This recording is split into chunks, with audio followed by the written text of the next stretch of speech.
Hari ini saya sangat bersyukur karena luar biasa saudara ya, luar biasa. Bagi saudara yang mungkin baru pertama kali datang ke tempat ini dan ini mungkin saudara sedang berkunjung di tempat ini.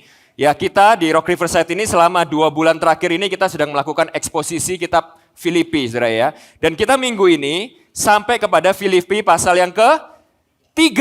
Dan luar biasanya lagi saudara, kita itu pas di bagian ini pasal ketiga ayat 1 sampai 11, ini itu juga menjadi tema utama daripada Paskah Rock International Ministry. Jadi pas banget saudara ya. Jadi pas kita sampai di pasal ketiga ayat 1 sampai 11 dan pas ini adalah ayat utama yang menjadi tema Paskah Rock International Ministry di tahun ini. Nah, sebelum kita mulai saya harus menjelaskan sedikit judul daripada khotbah saya pada sore hari ini, karena ini penting saudara. Karena judul ini akan menjelaskan segala poin utama dan tujuan perenungan kita yang utama pada malam hari ini. Ya, saya beri judul Treasuring Christ. Nah, gini saudara. Salah satu alasan saya itu suka bahasa Inggris saudara ya. Ini memang satu biar kelihatan pinter gitu. Enggak saudara ya, jujur. Enggak ya, bukan karena kemi Inggris saudara. Tapi menurut saya ya saudara ya. Bahasa Inggris itu kadang bisa memaknakan sesuatu atau menjelaskan sesuatu itu dengan sebuah kata-kata itu yang makjelep kena gitu saudara ya. Yang susah dijelaskan dengan bahasa Indonesia. Contohnya itu adalah kata treasure. Siapa di sini tahu artinya treasuring someone? Atau ada lagu yang terkenal ya, lagu anak-anak zaman sekarang itu treasure itu ya. Treasure you. Saudara ada yang di sini tahu artinya apa kata kita itu men-treasure sesuatu? Nah, bahasa Indonesianya ini agak gak enak karena kalau dijelasin langsung agak formal gitu saudara ya. Nah, kata treasuring sesuatu, itu bahasa Indonesianya, ini saya berusaha sebaik mungkin, yang semirip mungkin, itu adalah gini saudara. Pada waktu kita itu mengasihi sesuatu, dan menghargai sesuatu dengan sangat di dalam hidup kita, dan hal itu menjadi hal yang paling berharga di dalam hidup kita, lebih daripada hal yang lain. Dan itu adalah judul saya, khotbah saya pada sore hari ini, yaitu Treasuring Christ. Mengasihi Kristus, menghargai Kristus, menghormati Kristus, menilai Kristus sebagai sesuatu yang sangat mulia, sangat berharga, jauh lebih mulia dan jauh lebih berharga dari segala hal lain di dalam hati kita. Nah, kenapa ini penting? Yang pertama saudara, karena ini adalah tujuan kita mengingat apa yang Kristus sudah lakukan. Ya, ini adalah tujuan kenapa kita melakukan perjamuan kudus, mengingat pengorbanannya. Ini adalah tujuan kenapa kita hari ini mengingat Jumat Agung, saudara. Dan ini bukan hanya sesuatu yang kita ini harus ingat di dalam perjamuan kudus atau di dalam masa Paskah atau Jumat Agung. Sebenarnya ini itu adalah detak jantung kekristenan, saudara. Kalau saudara itu ingat, saudara ya, setiap agama itu punya hukum yang utama dan pertama. Ya, setuju ya, saudara ya? Kalau saudara mempelajari Buddha, Buddha punya hukum yang utama. Islam punya hukum yang utama. Hindu punya hukum yang utama. Siapa di sini ingat hukum yang utama dan pertama dari iman Kristen adalah kasihilah Allahmu dengan segenap hatimu, dengan segenap akal budimu, dengan segenap kekuatanmu. Nah saudara, kita ini terlalu familiar dengan ayat ini sampai kita itu enggak pause sejenak dan memikirkan ayat ini. Saudara sadar gak sih saudara? Yang disuruh Tuhan sebagai hukum yang utama dan pertama, itu bukan taatilah Tuhan Allahmu, bukan. Bukan layanilah Tuhan Allahmu, bukan. Bukan kasih persembahan sebanyak yang kamu bisa kepada Tuhan dan Allahmu, bukan. Hidup sebaik mungkin kepada Tuhan dan Allahmu, bukan. Tapi hukum yang utama dan pertama adalah kasihilah Tuhan Allahmu. Kasihi. Jadi kalau orang Kristen yang sejati, itu disuruh mengevaluasi hidupnya. Dan dia itu perlu bertobat apa enggak. Orang Kristen itu tidak cukup untuk bilang seperti ini. Hidupku sudah baik-baik saja, aku sudah taat melayani, aku sudah taat ngasih persembahan, aku sudah taat baca Alkitab, oh no. Kalau orang Kristen harus mengevaluasi hidupnya, pertanyaan yang harus ditanya adalah ini. Apakah hatiku benar-benar treasure Christ? Kenapa gitu saudara? Kenapa? Karena kita udah sering bahas ini ya. Karena iman Kristen itu adalah iman yang secara radikal berbeda dari agama, saudara. Bagi orang Kristen, kita melihat agama itu seperti gini, saudara. Kita itu bisa taat sama Tuhan, kita itu bisa melayani Tuhan, satu, karena takut masuk neraka. Oke. Dua, kita melayani Tuhan karena takut kalau kita nggak melayani Tuhan, Tuhan tidak memberkati kita. Kita bisa ngasih persembahan kepada Tuhan, bisa. Karena kita takut kalau kita nggak kasih, itu Tuhan tidak memberkati kita. Orang Kristen bisa melihat agama dari perspektif seperti itu, tapi orang Kristen akan berkata seperti ini. Kalau pendekatan kita kepada Tuhan adalah seperti itu, yaitu kita melayani Tuhan, kita taat sama Tuhan karena kita takut masuk neraka atau karena kita takut Tuhan tidak memberkati kita, maka ketaatan kita itu bukan karena kita mengasihi Tuhan, tapi karena kita mengasihi diri kita sendiri. Dan orang Kristen akan berkata seperti ini, itulah esensi dosa. Dosa adalah pada saat kita menjadi Tuhan atas diri kita sendiri. Dan kita menjadikan segala sesuatu dalam kehidupan ini ada sebagai alat untuk mendapatkan apa yang kita inginkan. Nah, kenapa iman Kristen ini punya pemahaman yang secara radikal berbeda daripada agama dan semua kepercayaan lain, saudara. Ini yang udah kita sering bahas di Rock Riverside, saudara ya. Karena iman Kristen pada esensinya, pada intinya, pada dasarnya, itu berbeda dari agama dengan cara seperti ini. Semua agama di dunia ini mengajarkan bagaimana caranya manusia itu bisa naik kepada Tuhan. Lewat peraturan, lewat perbuatan baik, lewat moral, lewat persembahan kita. Tapi ini bedanya iman Kristen, saudara. Iman Kristen tidak pernah mengajarkan cara manusia itu bisa naik kepada Tuhan. Kenapa? Karena iman Kristen udah percaya tidak ada manusia yang mampu dengan kekuatannya sendiri, dengan kekudusannya sendiri, dengan kemampuannya sendiri untuk naik kepada Tuhan. Kenapa? Karena Tuhan terlalu kudus, Tuhan terlalu suci, Tuhan terlalu sempurna. Sehingga orang Kristen bukan percaya kepada peraturan atau instruksi. Iman Kristen percaya kepada berita, kabar baik, bahwa bukan kita yang naik kepada Tuhan, tetapi Tuhan yang turun kepada manusia. Mati bagi dosa-dosa kita. Menyelamatkan kita, memberikan keselamatan yang kita nggak bisa raih dengan kekuatan sendiri. Oleh sebab itu, saudara, segala perbuatan baik, ketaatan kita, pemberian kita, pelayanan kita, semuanya itu bukan untuk mendapatkan keselamatan atau mendapatkan sesuatu dari Tuhan, tetapi untuk meresponi dengan kasih apa yang Tuhan sudah terlebih dahulu lakukan kepada kita di dalam kasih yang luar biasa. Sampai sini saudara mengikuti saya? Nah, ada sebuah problem yang malam ini kita akan baca di Filipi 3 yang menjadi warning Rasul Paulus buat kita semua. Ada sebuah problem, ada sebuah racun, atau bahkan Paulus itu pakai kata-kata yang kasar, saudara ya. Ada kotoran anjing, tai, yang sering sekali mengotori iman kekristenan kita, yang membuat kita itu kehilangan rasa treasure kita, rasa kasih kita, rasa kekaguman kita dan pengaguan kita kepada Tuhan. Oh, orang beragama masih bisa ada di gereja, masih saudara. Masih bisa ngasih persembahan, masih bisa melayani. Tetapi kalau kita jujur di dalam hati kita yang paling dalam, kita melakukan semuanya itu tanpa kasih dan pengagungan dan hati yang treasuring Christ. Dan ini adalah sebuah masalah yang luar biasa. Kenapa? Sekali lagi saya tanya, hukum utamanya dan pertamanya Kristen apa saudara?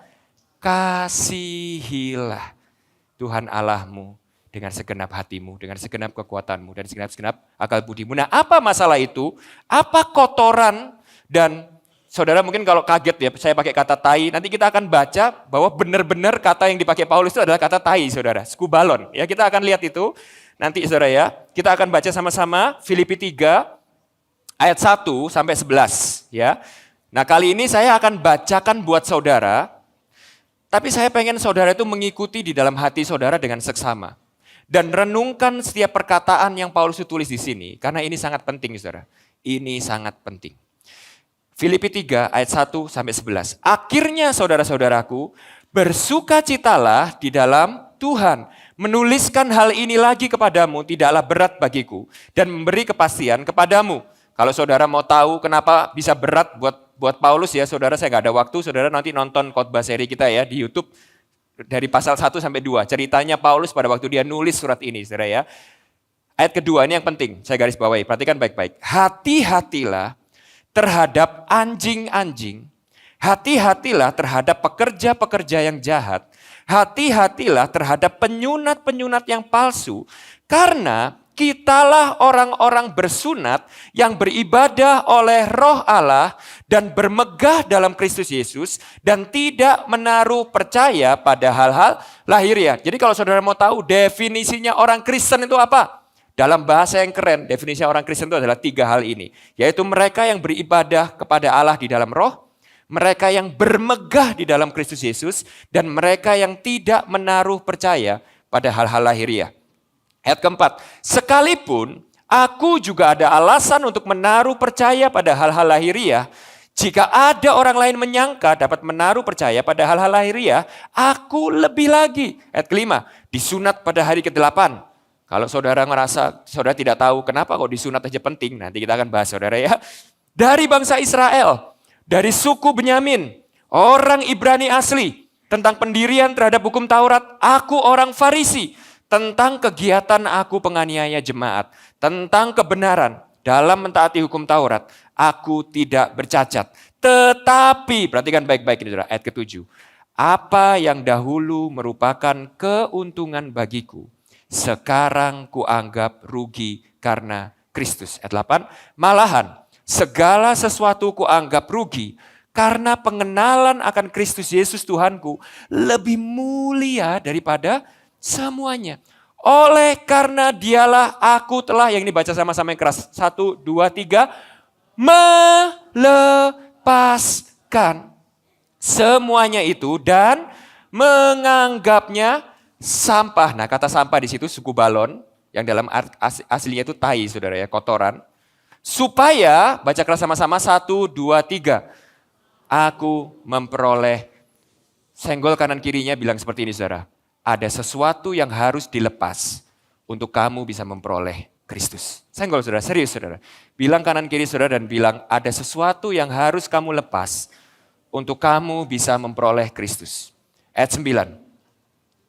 Dan berada di dalam Dia, bukan dengan kebenaranku sendiri, karena mentaati hukum Taurat, melainkan dengan kebenaran karena kepercayaan kepada Kristus, yaitu kebenaran yang Allah anugerahkan berdasarkan kepercayaan. Yang kuhendaki ialah mengenal Dia dan kuasa kebangkitannya dan persekutuan di dalam penderitaannya, di mana aku menjadi serupa dengan Dia dalam kematiannya, supaya aku akhirnya beroleh kebangkitan dari antara orang mati. Nah, yang pertama saudara, kita udah sama-sama tahu, tadi saya udah kasih preview sedikit, Paulus itu memulai dengan sebuah peringatan yang keras. Dari mana saya tahu bahwa ini adalah sebuah peringatan yang keras? Karena Paulus itu pakai kata anjing, saudara. Kata anjing itu beda sama kita sekarang, saudara ya. Saya tahu, kita sekarang ada salah satu kata-kata kasar kita itu yaitu kata anjing, saudara ya. Tapi artinya itu beda, saudara ya. Pada zaman itu, saudara ya, anjing yang dimaksud di sini itu bukan anjing papis. Bukan anjing Siberian Husky, saudara ya. Yang sekarang kita tuh pelihara jadi pet, kita sayang-sayang ya, sesuatu yang bagus. Enggak, saudara. Anjing yang dimaksud di sini itu adalah anjing jalanan yang begitu hina dan tidak layak. Begitu kotor, begitu najis. Jadi pada waktu Paulus ini pakai kata hati-hatilah terhadap anjing-anjing itu, Paulus sedang secara serius, saudara. Sedang secara serius. Itu bilang seperti ini, hati-hati sama orang-orang yang najis itu. Nah, siapa orang-orang ini? Nanti kita akan bahas saudara ya. Yaitu mereka yang apa? Pekerja-pekerja yang jahat. Mereka itu penyunat-penyunat palsu. Karena kitalah orang-orang yang bersunat, yang beribadah oleh Roh Allah, bermegah dalam Kristus Yesus, dan tidak menaruh percaya pada lahiriah. Nah, apa yang diperingatkan Paulus di sini? Yang pertama saudara ya, secara umum.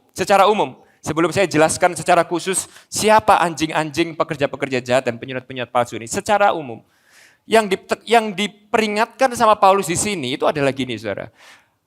Masalah dari dulu, 2000 tahun yang lalu sampai sekarang, itu sama saudara. Yaitu masalah orang Kristen yang menerima Injil, namun menerima Injil dan menghidupi Injil itu dengan cara hidup mereka yang lama. Jadi adalah orang-orang ini yang dengan mulutnya itu mengaku sekarang sudah mengenal Kristus, menerima Kristus, namun mereka itu mengenal Kristus dan menerima Kristus itu dengan cara hidup yang lama.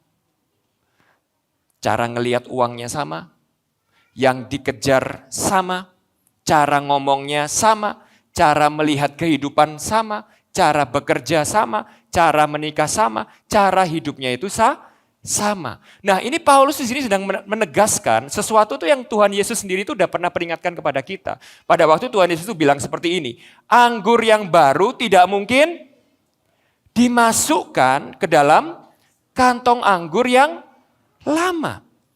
Karena apa saudara? Karena kalau dicampur itu akan rusak dan kantong itu akan robek. Sekarang saya pengen saudara itu bayangin ya saudara. Bayangin saudara itu habis kebaktian ini nanti kurang lebih selesai jam 9 saudara ya. Saudara itu lapar, pulang ke rumah itu lapar. Lalu saudara itu masak nasi, oke? Pada waktu rice cooker saudara itu bunyi tek. Wah, hati itu langsung senang ya saudara ya. Karena penderitaan terberat dalam hidup ini adalah ketika lapar nunggu nasi itu matang ya saudara ya. Itu penderitaan terberat itu kadang saudara ya. Nah, pada waktu saudara itu mulai lapar dan saudara itu rice cooker saudara itu berbunyi, saudara itu buka rice cooker itu, dan saudara itu lihat nasi yang baru dimasak tuh yang masih ngepul-ngepul, anget dan begitu pulen itu saudara ya. Saudara langsung lapar kan? Lalu apa yang terjadi saudara? Misalnya tiba-tiba anak saudara atau suami saudara gitu ya, dia nggak terlalu bisa masak, tiba-tiba nggak ngerti. Dia bilang seperti ini, itu ada nasi bekas kemarin di dapur, yang kayaknya itu masih bisa dimakan, padahal saudara itu langsung ingat bahwa nasi itu udah busuk. Tapi langsung anak saudara atau suami saudara itu masukkan nasi bekas kemarin yang busuk itu ke dalam rice cooker. Lalu dia bilang seperti ini, nggak apa-apa mah, nggak apa-apa, ini bisa diaduk. Lebih banyak yang baru kok daripada yang lama. Tapi itu nasi yang lama itu udah jamuran, udah bau, udah asem, udah lengket-lengket. Saya tanya sama saudara, saudara mau makan nggak? Yakin saudara? Itu lebih banyak nasi yang barunya loh saudara, masih anget tuh saudara. Itu kalau dimakan mungkin rasanya nggak gitu kerasa saudara. Saudara mau makan? Sudah lapar sekali saudara, ini udah lapar banget. Saudara mau makan? Tidak. Kenapa saudara? Kenapa? Karena sesuatu yang busuk tidak mungkin dicampur dengan sesuatu yang baru. Dan di sini yang terjadi saudara. Di sini Paulus sudah ngingatin sama kita bahwa gini, kalau saudara itu benar-benar sekarang mengaku sebagai orang Kristen. Dan saudara itu benar-benar pengen mengalami Kristus yang mulia itu dalam kehidupan saudara. Saudara nggak bisa campur Kristus dengan cara pandang kehidupan saudara yang lama. Nggak bisa saudara. Kenapa? Karena cara yang lama itu akan merusak yang baru. Nah sekarang saya tanya beberapa di antara saudara, kalau saudara mau mengaku jujur ya. Kalau saudara mau mengaku jujur, ini teguran tapi dengan segala kerendahan hati. Saya pengen saudara itu menilai jujur. Berapa banyak di antara kita yang setelah kita jadi orang Kristen dan kita tuh baca Alkitab, kalau kita mau jujur sama diri kita tuh sama sekali tidak merasakan kekristenan yang digambarkan di dalam Alkitab. Kalau saudara mau jujur, kehidupan saudara itu sebenarnya sangat berbeda jauh dengan kekristenan itu yang seharusnya. Nah kalau saya mau kasih saudara itu sebuah perenungan ya saudara. Mungkin enggak masalahnya itu adalah karena saudara masih pakai cara pikir saudara yang lama. Dan ini bahayanya saudara, ini bahayanya. Kalau saudara mencampur yang lama dengan yang baru, itu bukan hanya menjadi sebuah kekristenan yang stagnan.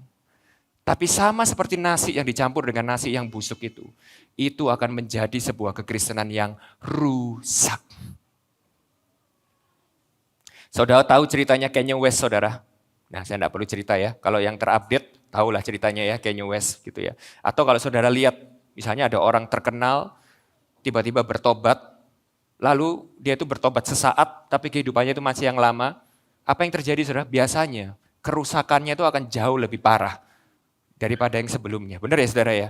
Dan itu yang terjadi. Nah secara khusus saudara, secara khusus, apa yang diperingatkan Paulus ini? Cara pandang lama seperti apa?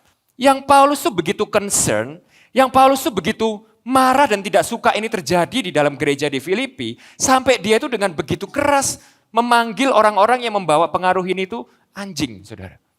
Pekerja-pekerja kejahatan, penyunat-penyunat palsu. Nah secara khusus saudara, yang disoroti oleh Paulus di sini itu adalah ini, saudara. Orang-orang Yahudi yang di zaman Paulus pada waktu itu menerima Injil, lalu kemudian melihat dan berusaha menghidupi Injil itu dengan cara agama Yahudi yang lama.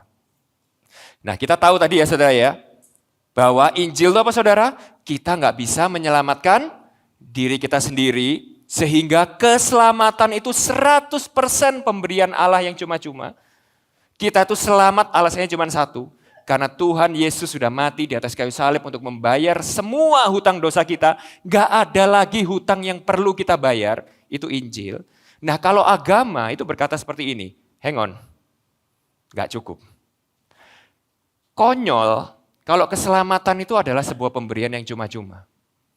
Agama itu berkata seperti ini pada waktu zamannya Paulus. Harus ditambah.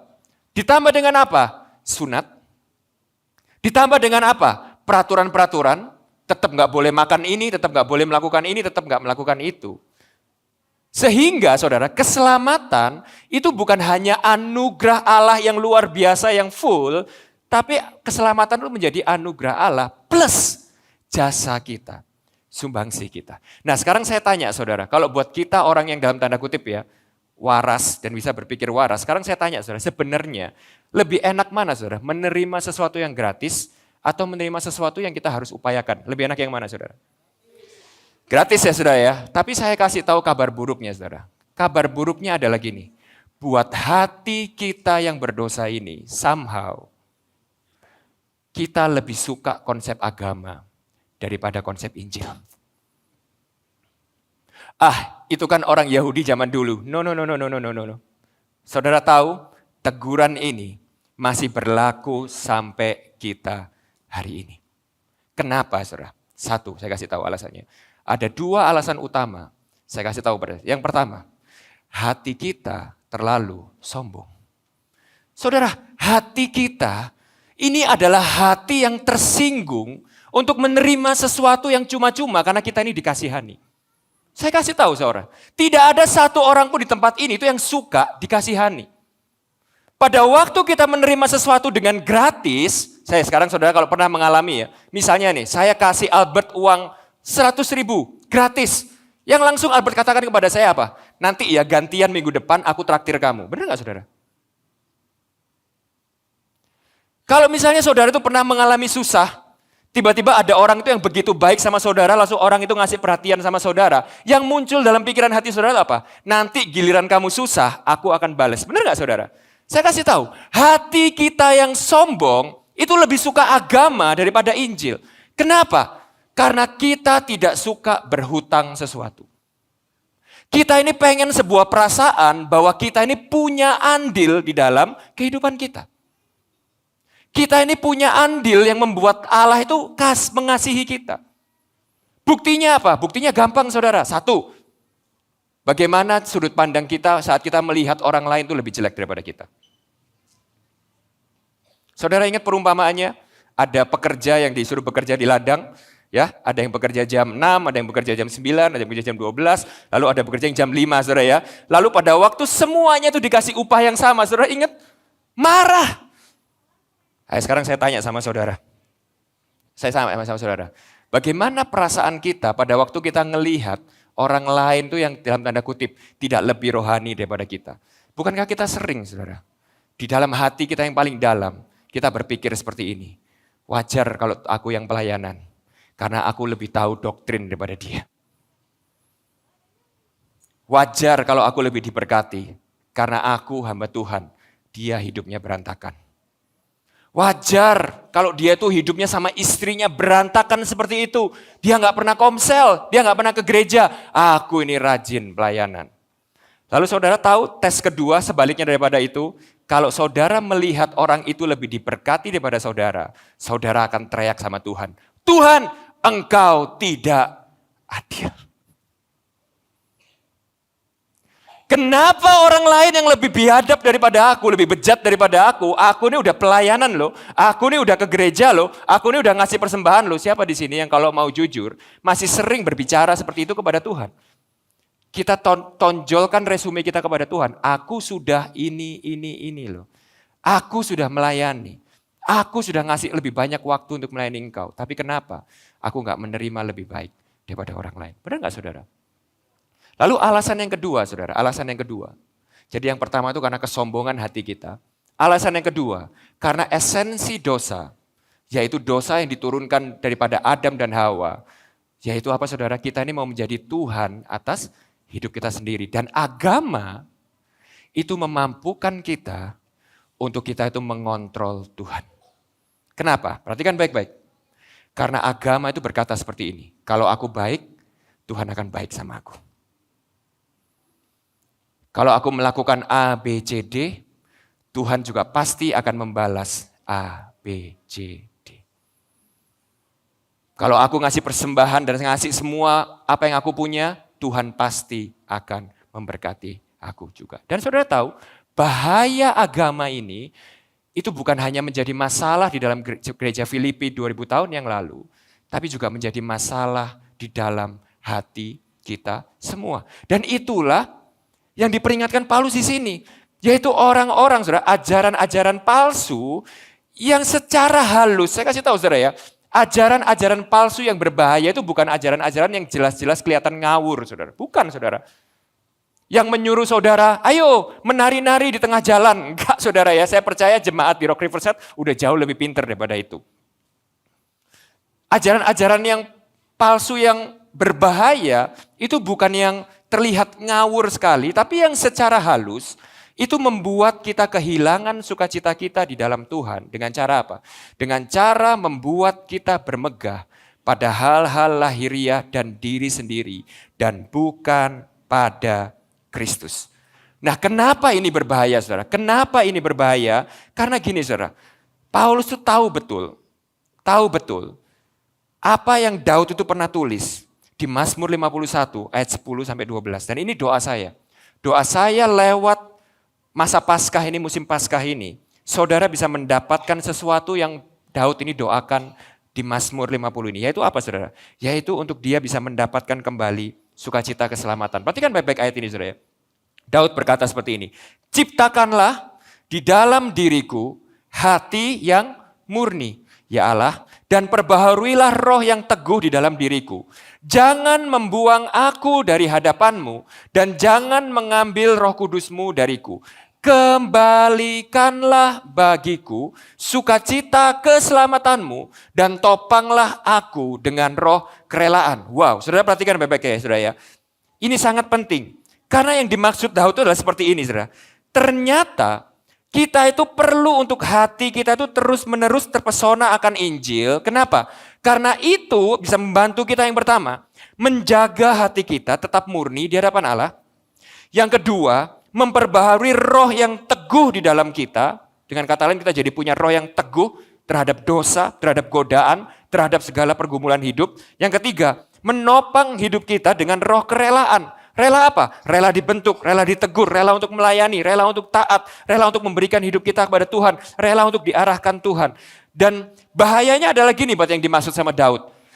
Ada sebuah bahaya besar yaitu hati dan roh Daud itu mulai menjadi rentan saat hatinya itu mulai kehilangan sukacita keselamatan. Jadi dengan kata lain, kalau pakai bahasanya Paulus, ratusan tahun setelah Daud, Paulus itu berkata seperti ini, inilah mengapa kita harus terus-menerus diingatkan akan Injil. Dasar keyakinan iman Kristen. Kenapa? Karena begitu kita lupa Injil, begitu hati kita mulai enggak treasure Christ, begitu hati kita itu mulai kehilangan kekaguman dan keindahan akan apa yang Tuhan Yesus sudah lakukan untuk menyelamatkan kita, hati kita, roh kita menjadi sangat rentan terhadap dosa. Nah, itulah kenapa Paulus memberikan sebuah peringatan yang sangat keras.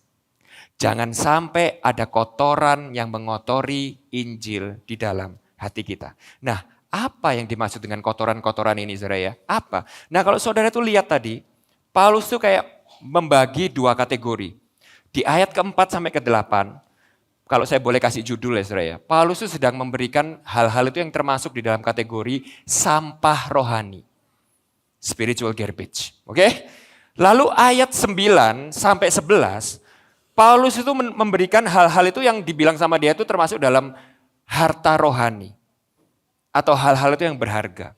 Oke? Nah, apa hal-hal yang dimaksud dengan sampah tadi sama Paulus, spiritual garbage. Nah, sebelum kita akan lihat itu, tapi saya pengen saudara itu ngerti gini, saudara. Kenapa kok Paulus tuh ngasih dua kategori ini? Membandingkan dua hal, yang satu tuh dianggap kotoran, sampah, yang satu tuh dianggap hal-hal yang mulia, yang berharga. Kenapa? Karena gini, saudara. Paulus tuh sedang memberikan kepada kita sebuah prinsip, bahwa hidup kita itu seperti timbangan. Perhatikan baik-baik ya. Hidup kita itu seperti timbangan. Kalau saudara mau hatimu tuh semakin memuliakan Tuhan dan mengasihi Tuhan dan melihat keindahan Tuhan, itu harus ada hal-hal yang menjadi semakin kotor dan sampah di dalam hidup saudara.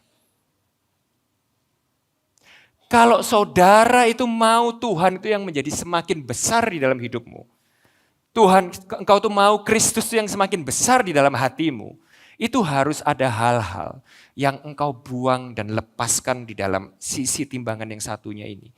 Kalau enggak, kenapa saudara? Kalau enggak, yang ini akan menjadi semakin besar.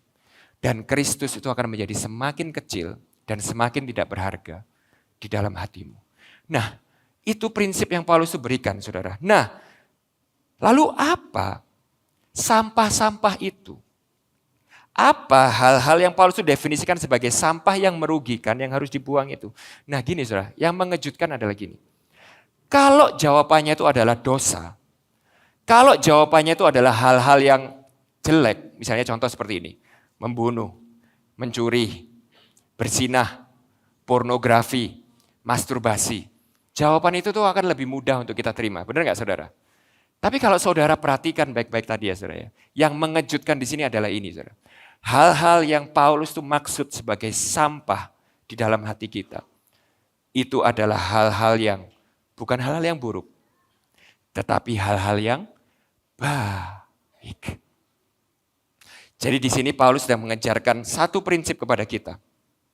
Saya nggak bilang gini ya saudara ya, saya nggak bilang hal-hal buruk seperti dosa, kejahatan, kemalasan, hawa nafsu, pornografi, masturbasi, perzinahan, itu bukan hal-hal yang juga sampah. Yang saudara itu harus buang. Karena itu bisa mengganggu perjalanan iman saudara. Itu pasti saudara, itu nggak usah diomong saudara ya. Tapi pelajaran buat kita malam hari ini adalah gini saudara. Seringkali musuh utama Injil dalam kehidupan kita ini bukan hal-hal buruk, melainkan justru hal-hal baik. Gimana? Kok bisa seperti itu? Mengapa hal-hal baik ini tuh menjadi berbahaya di dalam kehidupan kita? Karena ini Paulus berkata, satu, hal-hal yang baik ini, meskipun ini baik, nanti kita akan lihat sama-sama hal itu apa aja ya. Tapi hal-hal itu membuat kita menaruh percaya kita kepada hal-hal tersebut. Sehingga kita tidak lagi menaruh percaya kita sepenuhnya kepada Kristus. Kedua, hal-hal ini tuh membuat kita bermegah atas hal-hal tersebut. Dan membuat kita tidak lagi bermegah di dalam Kristus. Ketiga, akhirnya membuat kita tuh lebih mengejar hal-hal ini di dalam kehidupan kita. Sehingga kita tidak lagi mengejar dan memperoleh Kristus sebagai harta yang termulia di dalam hidup kita. Atau kalau saya boleh rangkumkan saudara ya, hal-hal baik ini seringkali membuat kita setiap hari lupa akan Kristus, tidak butuh akan Kristus, dan menyingkirkan Kristus di dalam kehidupan kita. Dengan kata lain, bisa nggak jadi orang Kristen tanpa Kristus? Paulus berkata, sangat bisa. Apa hal-hal ini? Saya nggak tahu. Hal-hal apa yang sebenarnya itu sebenarnya baik dalam kehidupan saudara. Tapi hal-hal itu saudara, justru membuat saudara itu sombong. Justru membuat saudara itu merasa bisa sendiri. Justru membuat saudara itu transaksional sama Tuhan. Justru pada akhirnya membuat saudara itu tidak bisa treasure Kristus di dalam hatimu. Nah, apa hal-hal ini di dalam kehidupan Paulus? Nah, kita mulai masuk saudara. Apa hal-hal ini yang dibilang sampah atau kotoran yang berbahaya ini, yang bisa mengotori hati kita di dalam Injil? Perhatikan baik-baik. Ayat keempat sampai ke-8. Sekalipun juga aku ada alasan untuk menaruh percaya pada hal-hal lahiriah.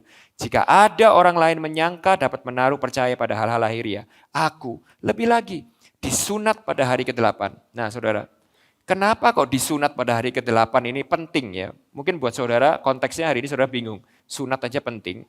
Nah di zaman itu saudara ya, sunat pada hari ke-8 itu menunjukkan sebuah kesalehan yang luar biasa saudara.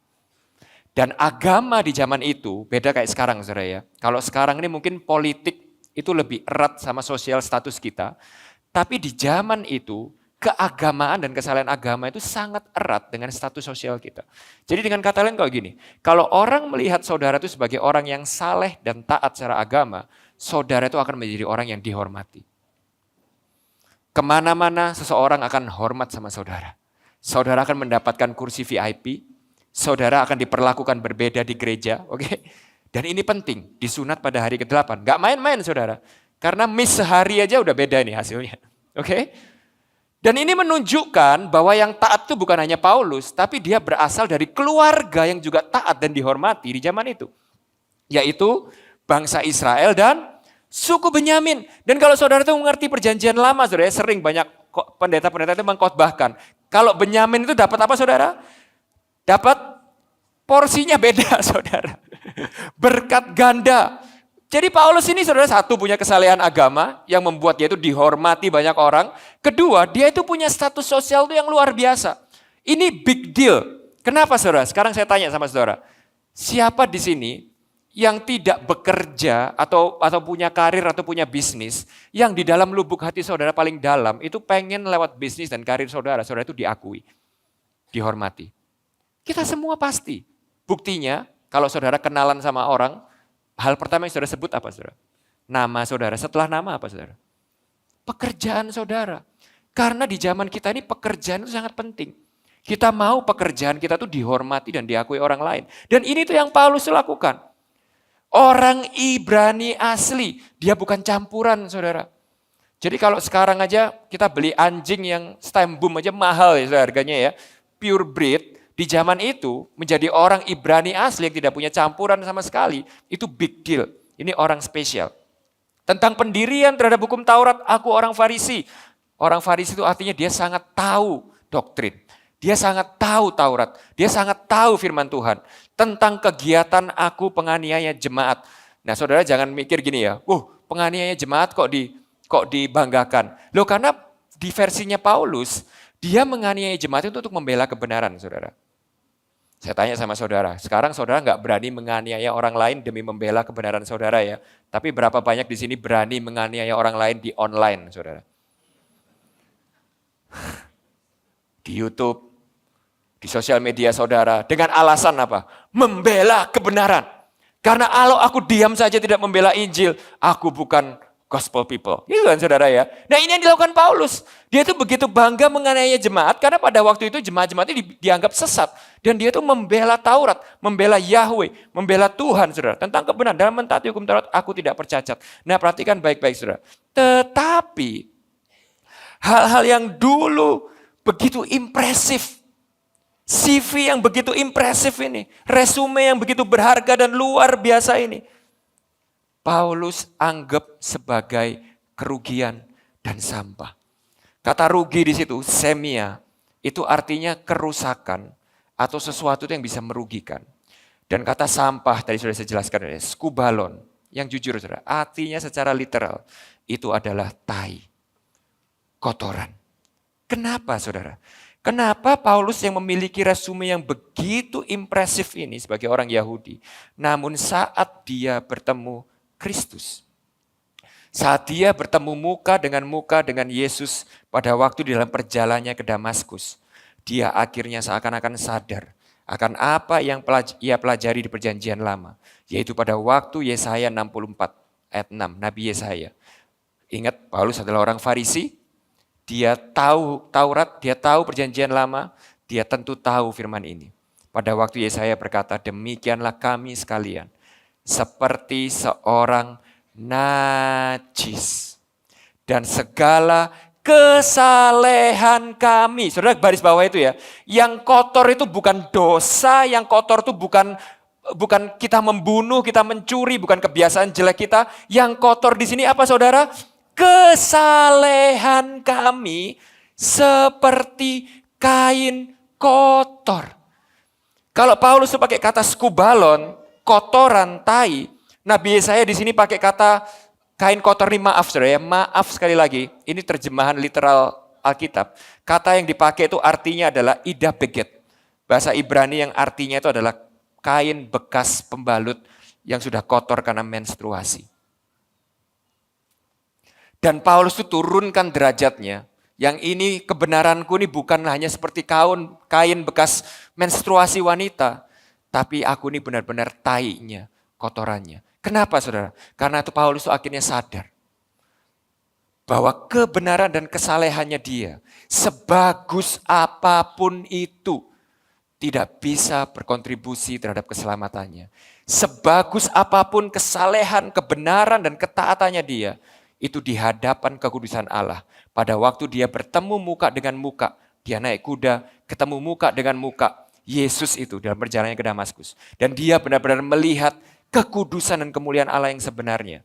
Dia itu seketika itu juga, CV dan resumenya yang begitu impresif itu, langsung menjadi tai dan kotoran di hadapan kekudusan Tuhan. Dan setelah itu, Paulus ngajarin kepada kita seperti ini. Kalau kesalehan kita, ketaatan kita, CV resume kita itu seperti kotoran di hadapan kebenaran Allah, stop, berhenti. Mengotori Injil dan hubungan kita dengan Kristus dengan kotoran-kotoran tersebut. Saudara mengerti logikanya di sini, saudara? Kesalehan dan segala hal yang dimiliki Paulus tadi sebenarnya adalah hal-hal baik. Namun hal-hal tersebut bisa menjadi sesuatu yang berbahaya, yang mengotori Injil saat kita mulai merasa hal-hal tersebut bisa menyelamatkan kita, atau hal-hal tersebut membuat kita lupa akan kebutuhan total kita akan Tuhan Yesus. Atau kalau saya boleh rangkum dalam sebuah kalimat, saudara ya, hambatan terbesar kita untuk menikmati Kristus adalah kecenderungan kita untuk bergantung pada resume kita. Kalau saya boleh kasih dalam sebuah ilustrasi, saudara. Saya nggak lama lagi, saya minta waktu 10 menit. Saya kasih sebuah ilustrasi, saudara. Siapa di sini tahu penyakit yang namanya itu usus buntu, saudara? Loh, nggak ada yang tahu penyakit usus buntu nih. Tahu lah, saudara ya, usus buntu, saudara ya. Tahu ya. Jadi ada usus gitu, kita punya usus itu 12 jari, ya, usus besar, usus kecil. Nah, ada tuh usus buntu, ya, oke. Nah, kalau ada peradangan di situ, tiba-tiba usus itu tersumbat gitu ya, makanan masuk tuh nggak bisa keluar, saudara, dan itu bisa berbahaya. Nah, sekarang saya tanya sama saudara, siapa di sini yang kalau begitu sakit usus buntu, itu langsung nangis histeris dan bilang sama Tuhan, Tuhan tolong aku, ada saudara? Gak ada ya? Gak ada ya? Kalau kena kanker gitu? Ya tentu aja. Kalau kena AIDS gitu saudara ya, pasti ya. Nah sekarang saya cerita sama saudara ya. 100 tahun yang lalu, usus buntu itu adalah sebuah penyakit yang mengerikan, saudara. Di zaman perang, saudara ya, kalau seorang tentara atau seorang itu menderita penyakit usus buntu, itu adalah sebuah hal yang menakutkan buat mereka, saudara. Kenapa?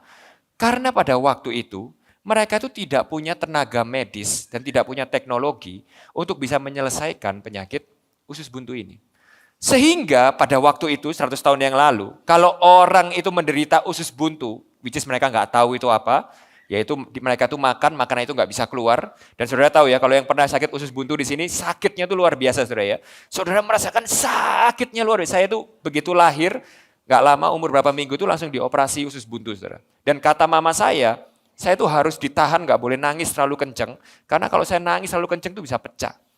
Dan masalahnya saya tuh nggak bisa berhenti nangis. Kenapa? Karena katanya sakit usus buntu tuh sakitnya tuh luar biasa, saudara.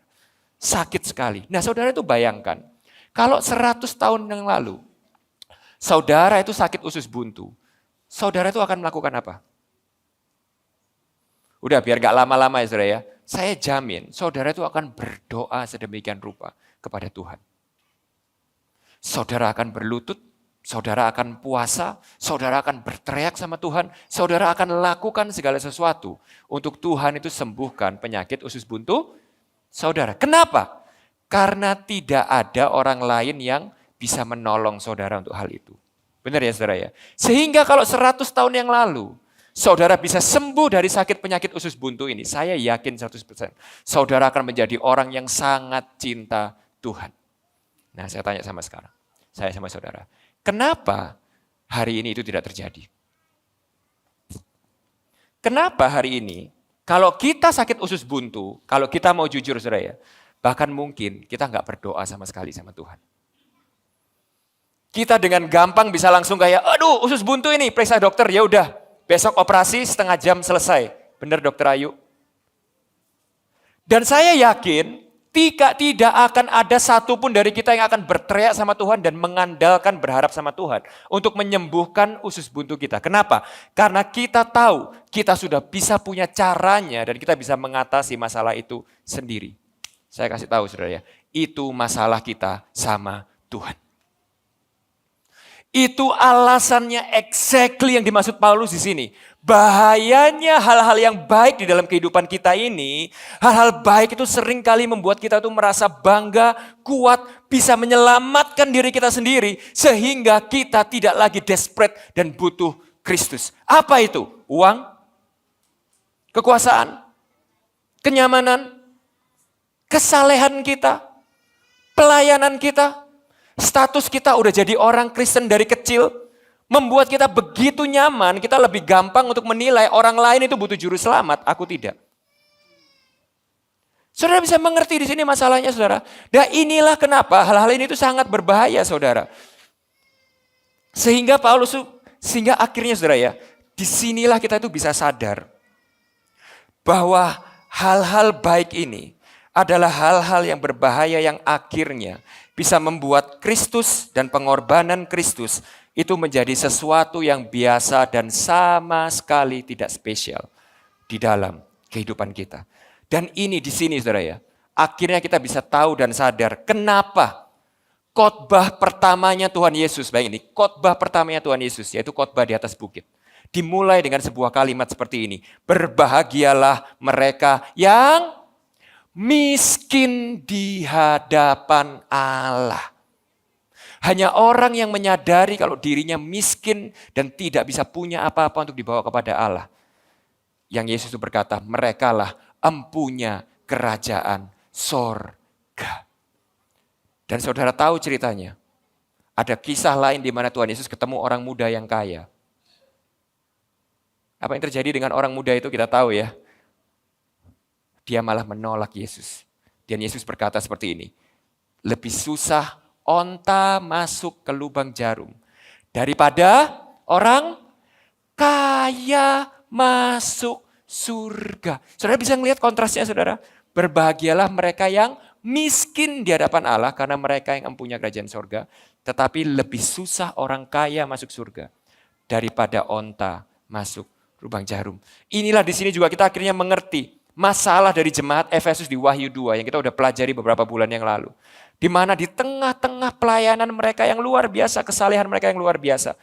Tuhan Yesus itu berkata, aku mengecam engkau karena engkau jatuh begitu dalam. Kenapa? Karena engkau meninggalkan kasihmu yang mula-mula. Sehingga disinilah kita harus sadar saudara. Dan ini saudara, kalau saya boleh jujur sama saudara.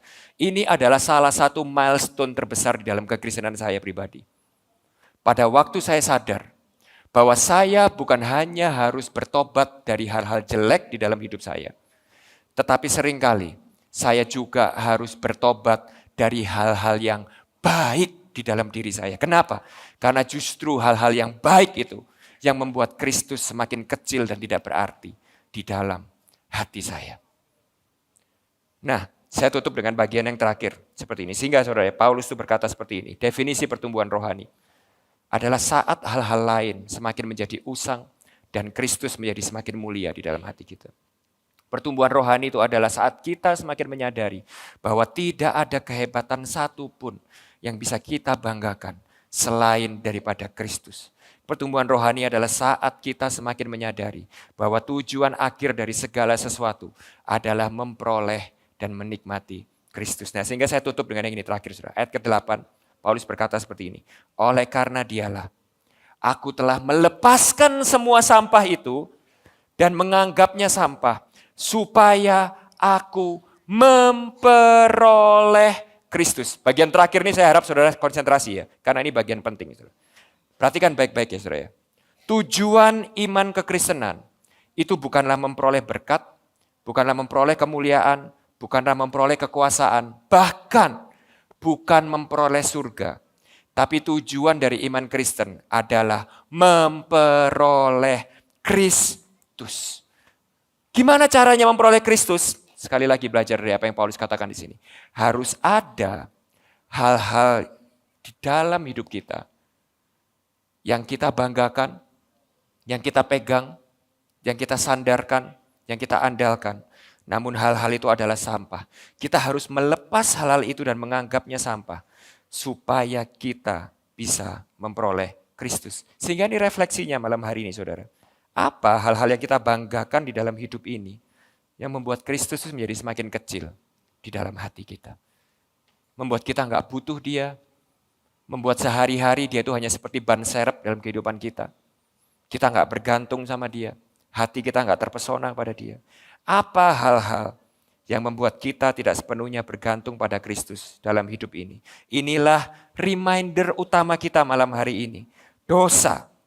Perhatikan ini baik-baik saudara. Dosa pada esensinya bukan hanya sekedar masalah perilaku. Membunuh, mencuri, berzina dan sebagainya. Bukan saudara. Dosa pada esensinya adalah hati kita yang mulai memuliakan sesuatu yang lain daripada Tuhan. Sehingga saudara ya, kalau saudara baca di Yeremia 2:13-14, Alkitab itu mendefinisikan dosa itu seperti ini saudara. 2 kali umatku berbuat jahat, ini Tuhan sendiri yang bilang. Mereka meninggalkan aku, sumber air yang hidup, untuk menggali kolam bagi mereka sendiri. Ya ini kolam yang bocor, yang tidak dapat menahan air. Adakah Israel itu budak atau anak budak? Mengapa ia menjadi rampasan? Sama seperti bangsa Israel. Kita sering melupakan Kristus.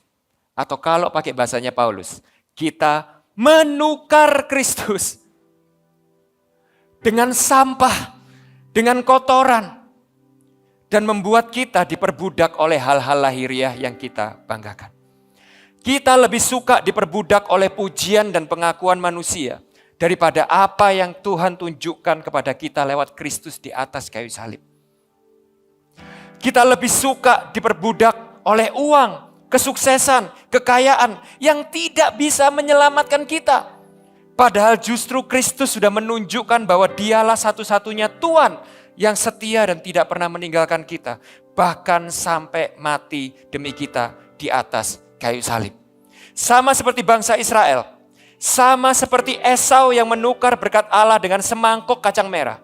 Sama seperti Yudas yang menukar Yesus dengan segenggam keping perak. Inilah masalah utama kita. Kita seringkali menukar Kristus dengan sampah dan kotoran. Kita menukar harta mulia yang sejati itu dengan hal-hal lain yang kita pikir bisa menyelamatkan kita dan bisa kita banggakan. Sehingga saudara, aplikasinya, pikirkan saudara. Alasan apa yang kita miliki seringkali dalam kehidupan ini. Untuk kita itu benar-benar sulit, untuk kita ini benar-benar taat atau melayani Tuhan dengan total. Dan kalau saudara mau jujur sama diri saudara ya, di saat kita itu sulit untuk taat, dan di saat kita ini sulit untuk memberikan diri kita itu taat secara total kepada Yesus, itu adalah karena hati kita sudah menukar Kristus dengan sesuatu yang lain. Tapi inilah Jumat Agung. Kenapa Jumat ini disebut agung, saudara? Karena di hari yang Jumat yang kita peringati ini, justru terjadi sebuah pertukaran yang mencengangkan. Di saat manusia menukar penciptanya yang mulia itu dengan kotoran dan sampah, Allah malah melakukan sebuah pertukaran yang mengejutkan dan mencengangkan. Paulus menggambarkan di ayat ke-9.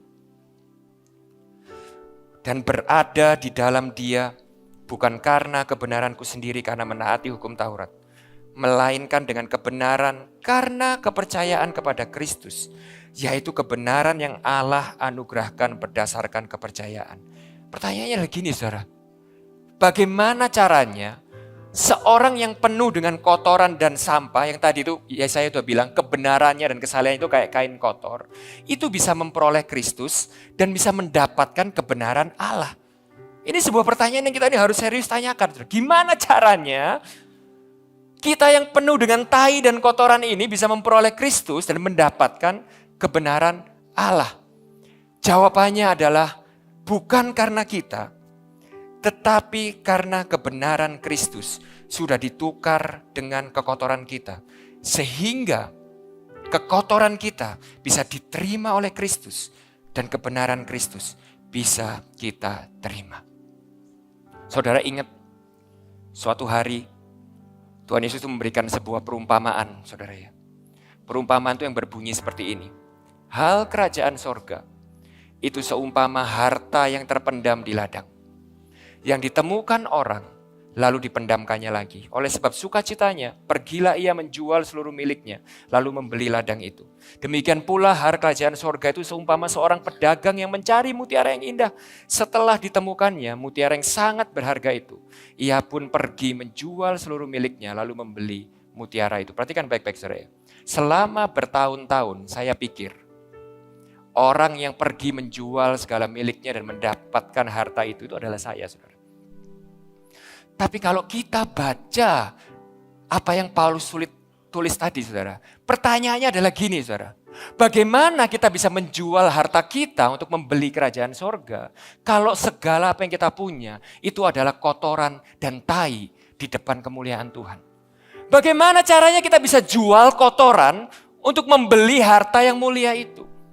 Sampai akhirnya kalau saudara mengerti Injil, maka saudara akhirnya sadar bahwa sang saudagar yang ditulis oleh Tuhan Yesus di sini, seseorang yang menjual semua yang dia miliki untuk memperoleh harta itu bukan saudara dan saya, tetapi itu adalah Yesus sendiri.